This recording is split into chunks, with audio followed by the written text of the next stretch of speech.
Sanskrit class में स्वागत करती हूँ। तो आज चलिए हम लोग मिलकर पढ़ते हैं संस्कृत।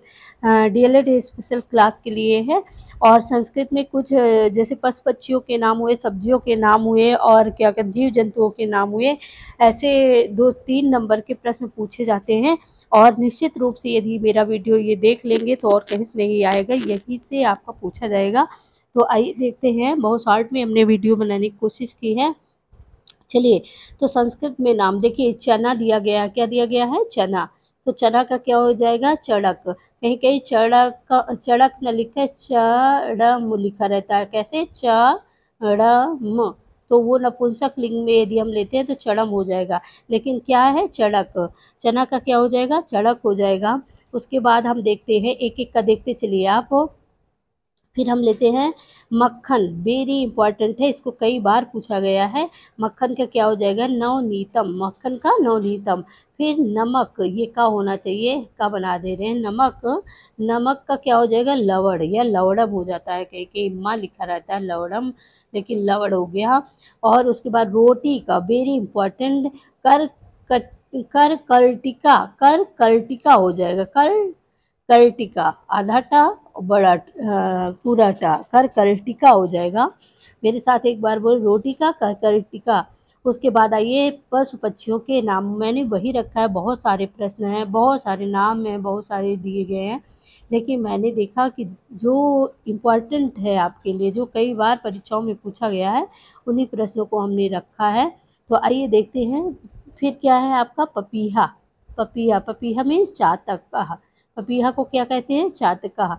भेड़, भेड़ को क्या कहते हैं, मेष। मेष आपकी रास होती है ना, पहली रास। तो देखिए सामने भेड़ बना होता है। फिर बकुला, बकुला का क्या हो जाएगा, बलाका, बकुला का बलाका। भेड़िया का वृका, भेड़िया का क्या हो जाएगा, वृका। कुत्ता का शारमीयम, ये कई बार पूछा गया है। कुक्कुरा आप जानते हैं, लेकिन शारमीय आप नहीं जानते होंगे। तो कुत्ता का शारमीय भी होता है। आइए आगे बढ़ते हैं। कुत्ता का एक और है आपका, देखिए यहाँ दिया गया है ना, कुत्ता। और कुत्ता का क्या हो गया, कुकुरा। फिर नेवला का नकुला। आइए आगे बढ़ते हैं हम। चलिए आगे बढ़िए। तो आगे आपका दिया गया है घोड़ा। घोड़ा का क्या हो जाएगा, अरवन, इसको क्या कहते हैं, अरवन भी कहते हैं। तोता का कीरा, तोता का कीरा। मकड़ी का लूता, मकड़ी का क्या हो जाएगा, लूता। और चींटी का भी क्या हो जाएगा, लूता, यानी मकड़ी चींटी दोनों का क्या हो जाएगा, लूता। तोता का कीरा आप जानते रहिए। घोड़ा का अरवन, और घोड़ा का अश्व भी होता है। घोड़ा का क्या होता है, अश्व। लेकिन कहीं कहीं अश्वनाद पूछकर आपको दे दिया गया रहेगा कि अरवन किसका, अरवन का हिंदी अर्थ क्या है, तो घोड़ा होगा। आइए फिर देखते हैं बकरी। बकरी का क्या होगा, अजा। अजा मीन्स बकरी। कुत्ता, कुत्ता का कुकुरा। हमने बताया ना, शारमीयम, उधर पढ़े आप। शारमीयम मीन्स भी कुत्ता होता है, और कुकुरा मीन्स भी कुत्ता होता है। गाय मीन्स गौ, गौ ऐसे दिया रहेगा। शेर, शेर का क्या हो जाएगा, सिंघा। मेढका का, अब ये इंपॉर्टेंट है क्योंकि मिलता जुलता रहता है, तो आप तुरंत पहचान लगा लेते हैं। जैसे गाय का हुआ गै, गौ। शेर का सिंह। कुत्ता का कुकुरा, ये तो आपने पता कर लिया, लेकिन जैसे सार में यह दिया गया है, तो पूछा गया कि इसका हिंदी शब्द क्या होगा, तो कुत्ता। जैसे लूता दिया गया, लूता का क्या हो जाएगा, मकड़ी। कीरा दिया गया, कीरा का क्या हो जाएगा, तोता। अरवन, क्या, अरवन का क्या हो जाएगा, घोड़ा। तो मेढका का दुरदुरा, दुरदुरा, दुरदुरा मीन्स मेढक। बैल का वृषभा, ये भी आपकी रास में है, बैल देखिए, वृषभ के सामने बैल। ये वेरी इंपॉर्टेंट है क्योंकि आप कंफ्यूजन की स्थिति में होते हैं। देखिए कंफ्यूजन की स्थिति में ना रहिएगा। बैल का वृषभा होगा, कुछ लोग भैंस का वृषभा लगा देते हैं, तो आप इससे बचिएगा। बैल का वृषभा और भैंस का महिषी। भैंस का क्या हो जाएगा, महिषी। बैल का वृषभा, नहीं तो भैंस का वृषभा लिख दे। और उसके बाद खरगोश का सावका। खरगोश का क्या हो जाएगा, सावका। खरगोश का सावका हो जाएगा। आइए आगे देखते हैं हम, वेरी इंपॉर्टेंट है ये भी। देखिए दिया गया है आपका साइकिल। साइकिल का क्या हो जाएगा, द्विचमिका। वेरी इंपॉर्टेंट है, वेरी इंपॉर्टेंट। सस्कः खरगोशः, वृषभः बैलः बैल, साइकिल द्विचमिका, ऐसे नहीं दिए रहेंगे कि साइकिल, द्विचमिका पूछ लेंगे किसका हिंदी शब्द क्या है, सस्कः का हिंदी शब्द क्या है, और लूता का हिंदी शब्द क्या है। तो चींटी घोड़ा दोनों या तो दिए रहेंगे दोनों, या फिर एक एक को अलग अलग देंगे। तो आइए आगे बढ़ते हैं। ये आपका रहा इम्पोर्टेंट नेम, मतलब अर्थ नाम का कि किसका क्या है। आइए अभी और है, देख लेते हैं। चलिए एक एक को हम देखते हैं। अब यहाँ पे पहुँचते हैं। तो देखिए दिया गया है करेला, करेला का क्या हो गया, कारवेलम, करेला का कारवेलम।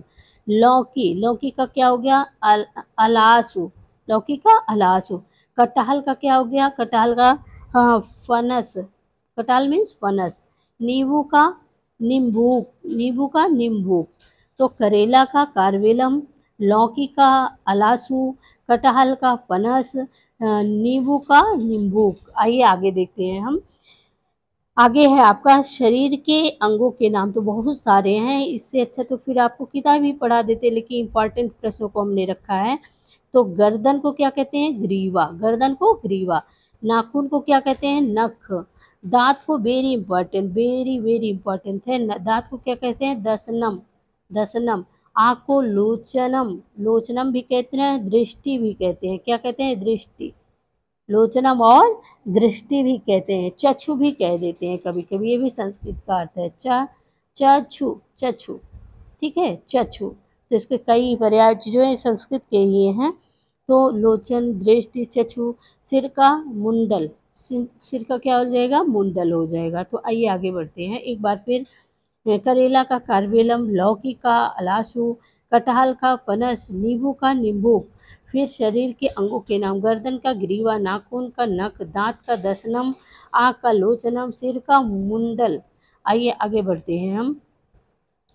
तो आगे आपका है वृक्षों के नाम, वेरी इंपॉर्टेंट, क्योंकि उन्हीं को रखे गए हैं, उन्हीं शब्दों को रखे गए हैं जो कई बार परीक्षाओं में पूछे गए हैं। तो आइए देखते हैं वृक्षों के नाम। तो कौन कौन सा, पेड़, पेड़ को क्या कहते हैं, वृक्षः। घर का गृहम, घर का गृहम। वन का उद्यान, वन का उद्यान हो जाएगा, अरण्यम भी हो जाएगा, लेकिन उद्यान। पौधे का, देखो पौधा पूछता है तो पादप आप लगाएंगे, पौधा, पौधा जो है पादप जो होता है, जो लताएं एक दूसरे के सहारे से खड़ी होती है उनको पौधा कहते हैं, पौधे, ठीक है। पेड़ क्या है, जड़ होती है और उन्हें किसी के सहारे की जरूरत नहीं होती है। तो पेड़ का वृक्षा सीधे सीधे, पौधे का पादपा। कौवा का काका, कौवा का क्या हो जाएगा, काका। भौरा का भ्रमरा, पक्षी का खगा, कोयल का पिका, फूल का पुष्पम, चौराहा चतुष्थ पथा, अनार का दाड़ितम, तरबूज का कालिंदम।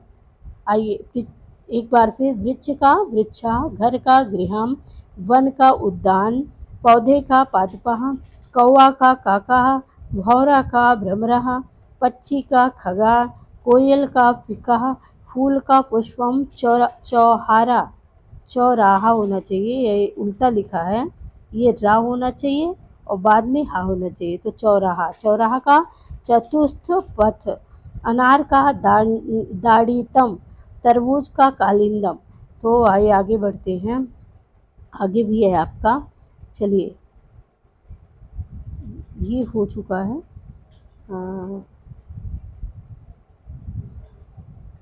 हाँ आइए देखते हैं, संस्कृत भाषा की वर्णमाला को कितने भागों में बांटा गया है, वेरी इंपॉर्टेंट प्रश्न रखे हैं। तो संस्कृत भाषा की जो वर्णमाला है उसे कितने भागों में बांटा गया है, 3 भागों में। कितने भागों में, 3 भागों। पहला स्वर, दूसरा व्यंजन, तीसरा अयोग्यवाह। फिर संस्कृत में पुरुषों की संख्या कितनी होती है, तो पुरुषों की संख्या भी कितनी होती है, 3 होती है। कौन से, प्रथम पुरुष, मध्यम पुरुष, उत्तम पुरुष। और फिर संस्कृत में लिंग कितने होते हैं, तो 3 होते हैं, स्त्रीलिंग, पुल्लिंग और नपुंसक लिंग। यही हम बता दे रहे हैं कि वचन कितने होते हैं संस्कृत में, संस्कृत की बात कर रहे हैं। हिंदी में 2 वचन होते हैं, एक वचन और बहुवचन, लेकिन इसमें 3 वचन होते हैं, एक वचन, द्विवचन और बहुवचन, एक वचन, द्विवचन और बहुवचन। तो आइए आगे बढ़ते हैं। फिर कुछ इम्पोर्टेंट रखे हैं पंक्तियाँ, नीति वाक्य रखे हैं जो कि वेरी इंपॉर्टेंट है, कहीं ना कहीं परीक्षाओं में कई बार पूछा गया है। तो आइए एक एक वाक्य को हम जानते हैं। दिया गया है, उत्तिष्ठ जागृत प्राप्य वरान्ति। उत्कृष्ट जागृत प्राप्त वरान्ति। अब देखो इसका अर्थ क्या है, उठो जागो एवं श्रेष्ठ पुरुषों का ज्ञान प्राप्त करो। उठो जागो और श्रेष्ठ पुरुषों का ज्ञान प्राप्त करो। अगला है आपका, चलिए अगला देखते हैं। सत्यमेव जयति नानृतम।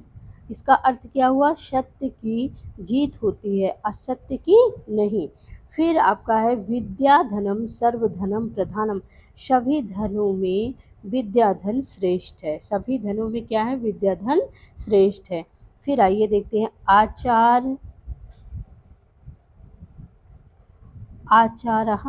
होना चाहिए, आचार नहीं, आचार परमो धर्मः, यानी आचार सर्वश्रेष्ठ धर्म है। आचार क्या है, आचार, आचार मीन जानते हो, आचरण हमारा, यानी नैतिक कर्तव्य। तो आचार सर्वश्रेष्ठ धर्म है। कर्तव्य कर्तव्य इतिहासम वाचा। सज्जन पुरुषों की बात माननी चाहिए, चाहिए होना चाहिए, ये है चाहिए। फिर विद्या, आगे वो आपका हो जाएगा, विद्या धर्मेण ही शोभते। विद्या धर्मेण ही शोभते, विद्या धर्म से ही शोभा देती है। तो ये रहा नीति वाक्य। आगे भी इसी तरह क्लास के साथ हम आपको पुनः मिलेंगे। धन्यवाद बच्चों, धन्यवाद।